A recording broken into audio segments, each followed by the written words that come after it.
My motto is just roll all the time, which means that I'm constantly recording.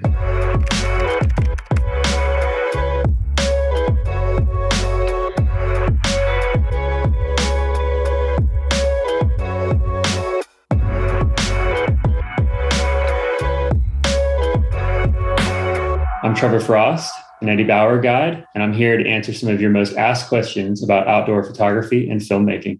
Are there specialized areas of outdoor photography and film? Definitely. There's adventure photography, there's nature photography. Within adventure photography, there's different types. There's mountaineering photography, there's rock climbing photography, there's more sort of like backpacking photography. The area that I've worked in predominantly has been in wildlife photography or cultural photography, all of which is outdoors. I focused a lot on wildlife over the last 10 years, especially where wildlife and people intersect. So like how humans interact with nature. How do you shoot in the rain? I have never figured out the right solution. And honestly, what happens when you become a professional is you stop worrying about your equipment. When I first started, I babied my equipment. I took really, really good care of it. And now I look at it as a tool. I generally just expose my things to the elements in many cases. If it's really raining, then I will have an umbrella that I kind of strap to my back, or maybe there's someone that's holding it for me. The shot that you're after or the video that you're after is the most important thing. And so sometimes you have to put your equipment at risk. How do you choose what to shoot? It happens very organically. You know, both of the films that I've worked on or that I'm working on over the last 5 years of my life have been films that I sort of stumbled upon by accident. I focus entirely on what do I think that the story communicates.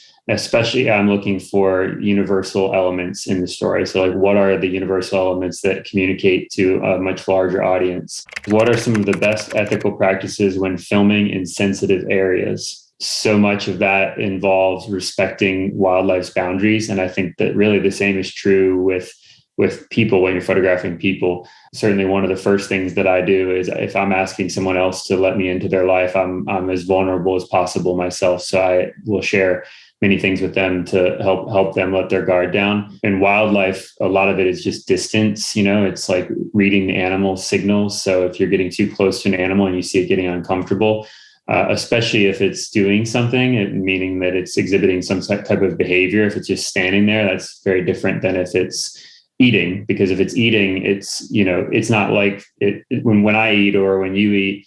It's not really a part of our survival per se, because we have ready access to food. But if you're a bear and you're eating a salmon, for example, you need that energy in order to survive, because perhaps later on in the day, you're going to have to defend yourself. And so if I was a photographer and I started bothering that bear by getting too close to it, theoretically, it could, disturb it enough that it stops eating, doesn't get the energy that it needs. And then it's a cascade effect. So those are some things that I try to keep in mind when I'm photographing wildlife or people. What is the best way to capture unpredictable subjects? My motto is just roll all the time, which means that I'm constantly recording. Some cameras have this feature in them where it's called pre-record, where when you hit the record button, it actually records several seconds before you hit it. So in the event that, something happens and then you weren't recording, you might be able to capture it, assuming that the camera was pointing at whatever is happening. To capture those moments that might never happen again, you really have to be rolling all the time. That requires a lot of hard drives, which obviously requires a budget.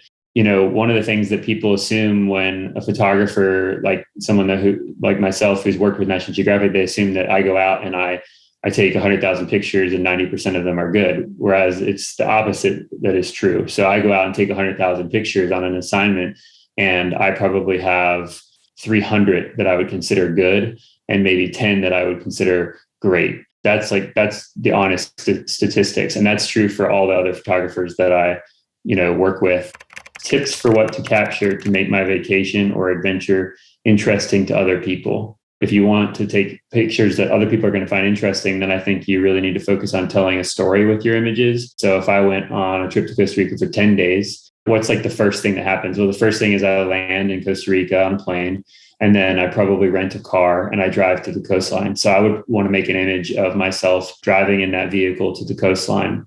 Maybe it's a picture of the car driving on a really windy road next to a waterfall in the jungle, something like that, something that tells people where I am. And then the next picture obviously would be, of the ocean and the beach. And then the next picture, for example, would be hopefully of someone surfing. But you can start to see that all those pictures are building a story. And when you tell stories, I think that people find them interesting only because we've been telling stories since the dawn of humanity.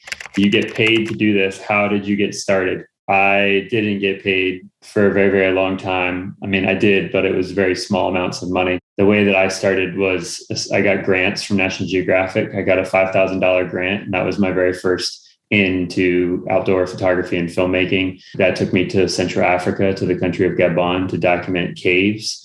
And then after that, I got a couple more grants from National Geographic. It took about 15 years for me to finally start earning a living. And that's not true for everyone. Some people probably achieve that quicker, but I think it's a little bit harder in the editorial world, meaning like when you're out just telling stories that exist in the world versus doing commercial work where you're working for companies. There's a lot more work out there if you're doing stuff for different brands, for example, than there is doing the type of work that I was doing. But it is possible. What is the best time of day to shoot? Anytime. You're going to get different types of, lighting.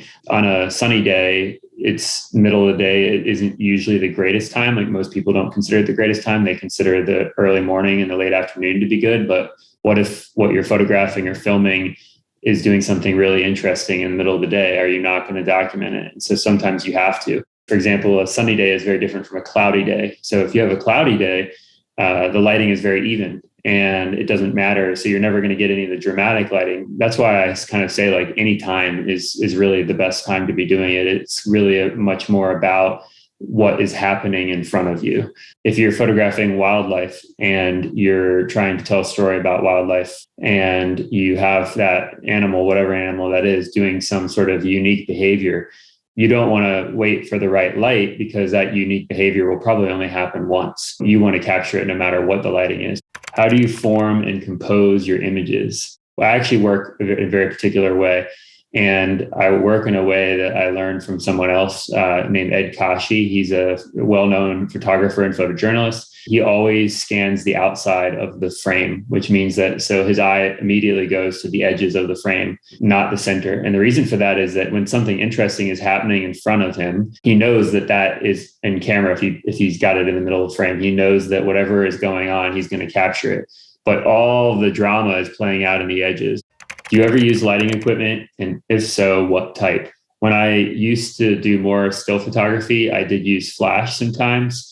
I just used basic on-camera flashes. I photograph with all Canon equipment, but I wouldn't ever use it on the camera. So in other words, I would connect the flash with a cable, a TTTL cable, to the top of the hot shoe on the camera, and then I would hold the flash off camera so that the flash is coming from the side and not directly on. That gives you a much better effect, but you can get fancier than that. I never did because most of my work was photojournalism. So I wasn't focused on doing stuff that's overly stylized. How can I take better images with my phone? For sure, if your phone has a setting that allows you to decrease the depth of field, like if I'm taking a picture of my cat, I always want to try to get the depth of field down so that the background is blurry. Not always. Sometimes it would look better with the background in place, but quite often I want to try to isolate the subject that I'm photographing with my phone. What lenses do you travel with? Do you have one that you use time and again? A month ago, I bought a brand new lens. It's a Canon. It's 28 to 70 millimeters, and it's f2. So it's got a constant f2 aperture throughout, which is really, really amazing. So basically, it's like a prime lens, but it's also a zoom. And I'm getting ready to take that to India it's my second film project, feature film project. And that lens, I think, is probably going to become my go-to lens. But before that, I was using the 24 to 105 zoom lens, f4, constant aperture throughout. And then I also use the 35 millimeter prime a lot. I love the 35 millimeter prime. It's just an absolutely beautiful lens. And then the other lens, the last lens that I would mention is a 100 millimeter macro lens. That lens is also amazing. It's great for portraiture, but it's also great for photographing small things. I have a huge passion for snakes. So photographing snakes with the macro lens has been something that I've been doing for 4 years now. What are your thoughts on the ethics of editing journalistic images for creative effect? Well, when you work for a magazine that has photojournalistic standards, they give you a list of things that you're allowed to do to your images. So you're allowed to work on the blacks, you're allowed to work on the exposure, but you're not allowed to remove things. So that's the main thing in photojournalism. You're not allowed to remove things. You are allowed to crop. So you can crop something out, but you're not allowed to use any of the tools in Photoshop. So if you're in a program like Lightroom, for the most part, there's not anything fancy in there that will allow you to break the rules. What's your favorite go-to trick? When I'm interviewing someone, I always make it a conversation. I think that a lot of people, and everyone has different styles. And so for some people, it works okay doing it a different way. But for me, one of the things that I've found to be very successful when interviewing someone for a film that I'm working on is to have a conversation with them. So rather than having a list of questions that I ask them where they feel like they're being interrogated, I just sit down and I start to talk to them. And I have obviously questions in my mind that I want to ask, and I may have a list of questions that I need to cover. Like I know I have to cover these specific things, but rather than just straight up asking them the question, I just start off by talking to them. What has been your most memorable photo? If I had to choose one, if someone's going to force me to choose one, it would be I was in Australia working on a project on crocodiles, saltwater crocodiles, which are the largest crocodile on Earth. They can grow to be about 20 feet in length and weigh about 2,000 pounds. They're pretty amazing animals. We designed remote control boats with GoPros inside of them. And so these little cameras inside of these remote control boats, we would drive the remote control boats around the rivers and the lakes where the crocodiles were, and the crocodiles would attack the remote control boats. And we were able to get video and images of them attacking these boats. So we were able to get like what it looks like being inside of the jaws of a crocodile. And that was certainly one of the more memorable pictures and video clips that I've ever captured on camera. How do you achieve long exposures in the daytime when there's harsh sunlight? That's a good question. Really simple. There are things called ND filters, which are neutral density filters. So a lot of times they're screw-on filters, but sometimes they're like a clamp-on filter as well. And what they do is they just darken everything. So they darken the film or they darken the sensor so that you're able to get that long exposure during the daytime. So if you're photographing, for example, a waterfall and you want to slow it down so that you get that blur effect in the water, you would want to have an ND filter or a neutral density filter with you, and then you'll be able to get that done. What are some good ways to create depth of field in your images? The main way to get depth of field in your images is to lower your f-stop, which is your aperture. How do you charge batteries in the middle of nowhere? So sometimes it's almost impossible to charge batteries because we may be on the move and we can't carry the equipment that we would need to charge them. So I actually just carry enough batteries to last me the entire time. So I was working on a project in the Amazon for 3 years. And we were in the middle of nowhere, and we did have solar panels, and they would allow us to charge the batteries some, but not a ton. And so what I did, if I was going down for 2 weeks, I would bring down 20 batteries. And that way I would have enough batteries to last me the entire trip. And then I could charge a little bit if I needed. If for some reason I burned through more batteries than I thought, I did have solar panels. So there's a number of different companies that make small solar panels that you can travel with, and you can set them up outdoors. They're waterproof, et cetera. They're pretty amazing. They do a good job, but you obviously need a lot of sun. And in the rainforest, it was really hard to get that. So carry a ton of batteries. That's probably the best solution out there. What is the best lens to capture aerial shots? If you're trying to zoom in on a section of the landscape, then you would want a telephoto lens, like a 70-200 or a 400. And if you want a wide shot, then you would want a wide lens, like a 16-35 or a 17-40. But a lot of that is also going to depend at the altitude that you're at. So if you're in a small plane and you're flying at a low altitude, you can photograph with a wide angle lens, like a 16-35 or a 17-40. If you're in a plane at high altitude, you're not really going to get an image that looks good if you shoot with a wide angle lens. So you're going to have to shoot with the telephoto lens. And if you're using a drone, a lot of times they have a built-in lens, and it's usually built in wide. So it's set at a wide because you're not going to fly at that high normally. Have you ever chosen to put the camera down instead of taking the shot? I have done that. I've done that on a number of occasions. I've done that sometimes because whatever I'm with, like, for example, this is a really good example, actually. This past summer, I was in Dominica, which is a small Caribbean country. And they're famous for being a beautiful, beautiful island with beautiful people.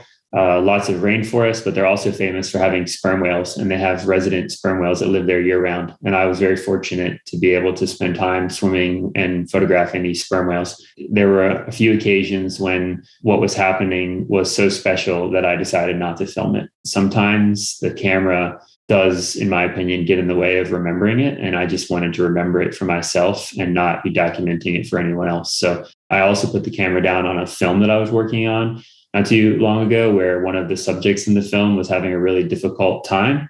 And it made sense to put the camera down and to help that person rather than film. So that was an ethical decision to, not be filming in those moments and to help the person instead. So I think at the end of the day, you have a responsibility as a storyteller to, help people. And I think on some occasions, potentially even help animals, unless it's something natural that's happening. Like I would never interfere with a predation event. But if I saw an animal that was caught in a net or in a trap or anything like that, I would definitely put the camera down to intervene.